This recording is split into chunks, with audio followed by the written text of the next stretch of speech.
لیکن مالک کے در پہ جو دست سوال دراز کرتا ہے، مالک اس کی جھولی رحمت سے بھرتا بھی ہے اور اس پہ خوش بھی ہوتا ہے۔ وہ فرشتوں کو کہتا ہے کہ دیکھو میرا بندہ میری چوکھٹ پہ آیا ہے اور میں اس کی جھولی بھرتا ہوں۔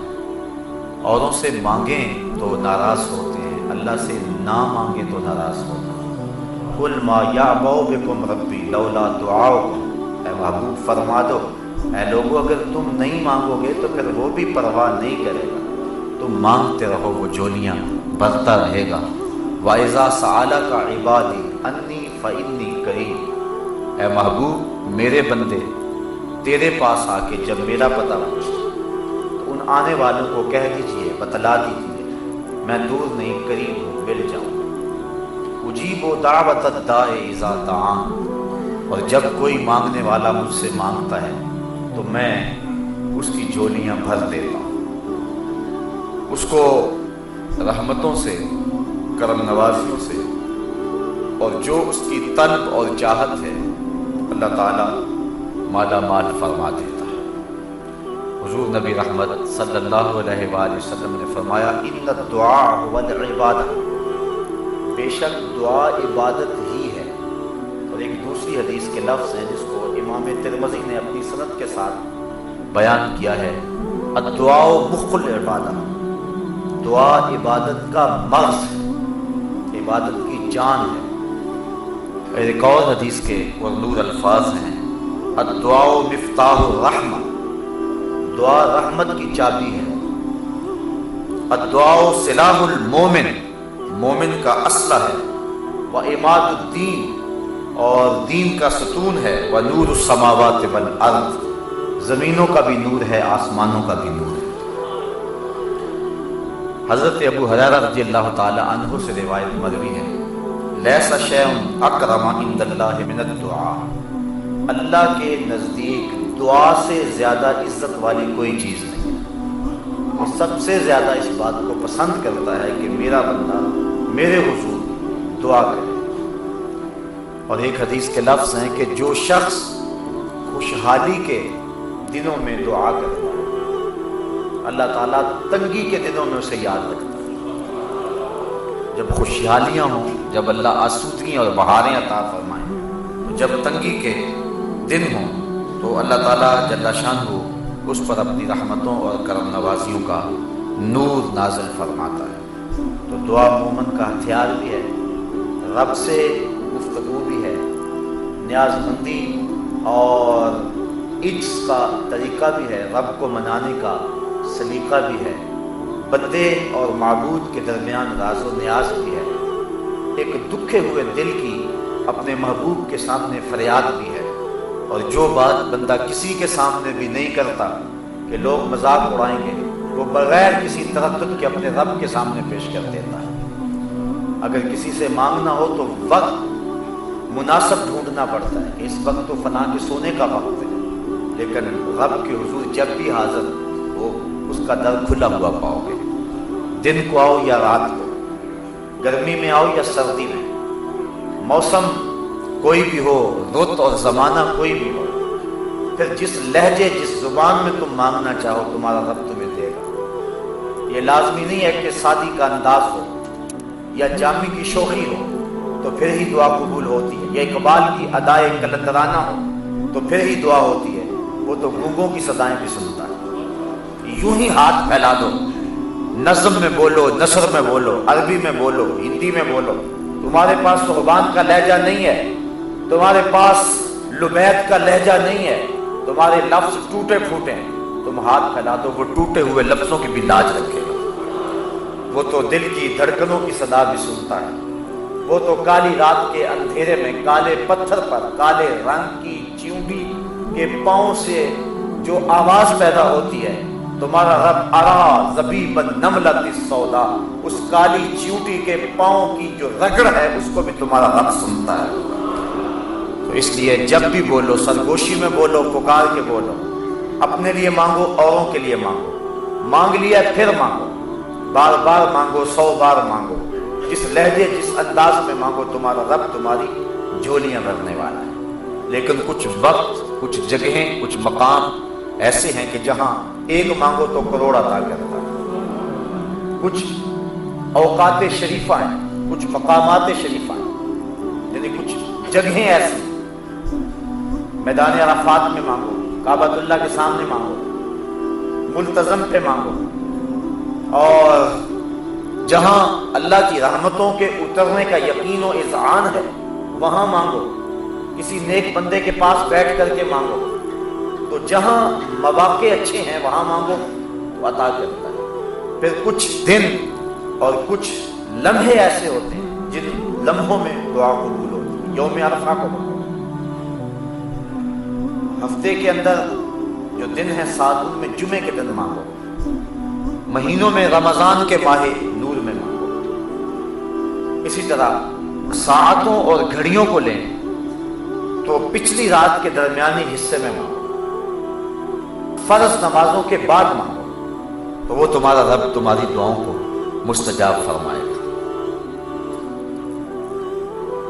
دعاؤں، التجاؤں اور تمناؤں کو اپنے رب کے حضور پیش کرنا، یہ اپنے رب سے ہم کلام ہونے کا ایک بہانہ ہے۔ ایک بزرگ سے پوچھا گیا دعا کیا ہے؟ کہا ایک گناہ کیا تھا، 20 سال ہو گئے توبہ کرتے ہوئے، ایک گناہ کیا تھا 20 سال توبہ کرتے گزر گئے، روز اٹھ کے مانگتا ہوں، روز اٹھ کے توبہ کرتا ہوں، روز اٹھ کے اس کے در پہ حاضر ہوتا ہوں، تو ایک گناہ کیا تھا اور 20 سال سے مانگ رہا ہوں، 20 سال سے توبہ کر رہا ہوں، اس کی چوکھٹ پہ آنے کا ایک بہانہ ہے، تو اس سے مانگتے رہو، اس کے حضور حاضری دیتے رہو، اس کی چوکھٹ پہ اپنا دامن پسارتے رہو، اپنی جھولی پھیلاتے رہو۔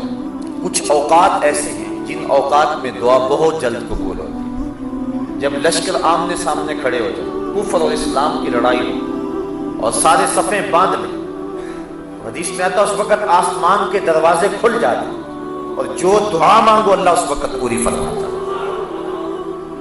اسی طرح اذان اور اقامت کے درمیان جو دعا مانگی جائے اللہ اسے رد نہیں فرماتا۔ جب بارش برس رہی ہو تو برستی بارش کے موسم میں جو دعا مانگو اللہ اس دعا کو بھی قبول فرماتا ہے، اور سجدے میں جو دعا مانگی جائے اس دعا کو بھی رد نہیں کیا جاتا، اللہ اس دعا کو بھی قبول فرماتا ہے۔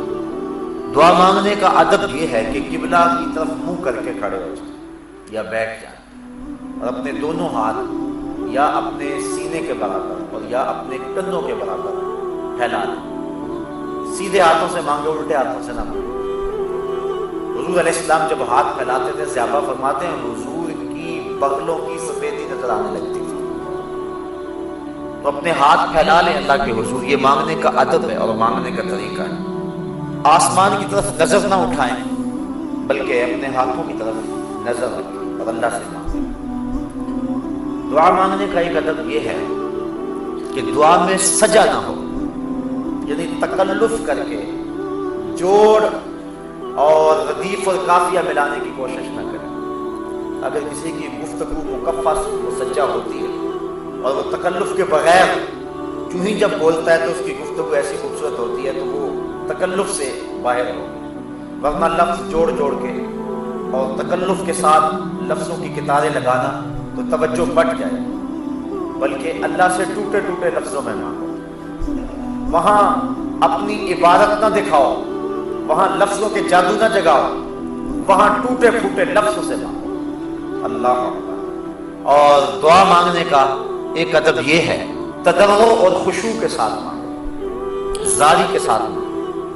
ادعوا ربکم تضرعا وخفیا، اپنے رب کو خفیہ انداز میں اور زاری کرتے ہوئے پکارو، کیونکہ آنکھوں سے بہتے ہوئے آنسوؤں کی وہ لاج رکھتا ہے، اور گناہگار کی آنکھ کا پانی اللہ کے غصے کی آگ کو ٹھنڈا کر دے۔ ایک بزرگ تھے اور وہ بہت دریا دل تھے، ان کے پاس جو بھی آتا اس کو عطا کرتے۔ نوبت ایسی بھی آئی کہ انہوں نے قرضے اٹھا اٹھا کے لوگوں کو مالا مال کیا۔ وقت آخر آنا تھا، تقاضا کرنے والے آپ پہنچے۔ اب انہیں یہ فکر تھی کہ میں اپنے مہمانوں کی خدمت کیا کروں، کیونکہ جو اللہ والے ہوتے ہیں انہیں اس چیز کا لحاظ اور خیال ہوتا ہے۔ حضرت غوث اعظم شیخ عبد القادر جیلانی علیہ رحمہ فرماتے ہیں آدھی فقیر بھوکوں کو کھانا کھلانا اور ننگوں کو کپڑے پہنانا۔ حضرت بابا بلے شاہ فرماتے ہیں اٹ کھڑ کے دکڑ بچے تتا ہوئے چلا، آن فقیر کھا کھا جاون راضی ہوئے بلا۔